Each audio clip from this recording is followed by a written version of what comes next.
સુલતાનાબાદ ડુમસના ઉદ્યોગપતિ અને સેવાભાવી દીપક ધીરુભાઈ ઇજારદારના પુત્ર ધ્યેય ઇજારદારના જન્મદિવસની ઉજવણી અનોખી રીતે કરાઈ, જેમાં સુરત સિવિલ હોસ્પિટલ ખાતે કીટ વિતરણ અને ડુમસના ગ્રામવાસીઓને કીટ વિતરણ કરીને આખા દિવસ સેવાકીય પ્રવૃત્તિની કરાઈ.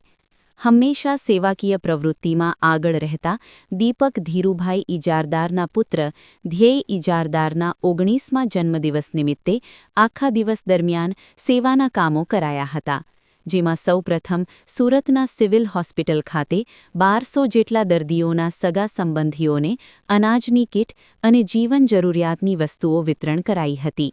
તેની સાથે જ આખા દિવસ દરમિયાન સતત સેવાકીય પ્રવૃત્તિ ચાલી હતી, જેમાં ડુમસ, સુલતાનાબાદ તેમજ ભીમપુરના ગ્રામવાસીઓને પણ કીટ વિતરણ કરાઈ હતી. વધુમાં તેમના નિવાસસ્થાને સત્યનારાયણની કથાનું આયોજન કરાયું હતું.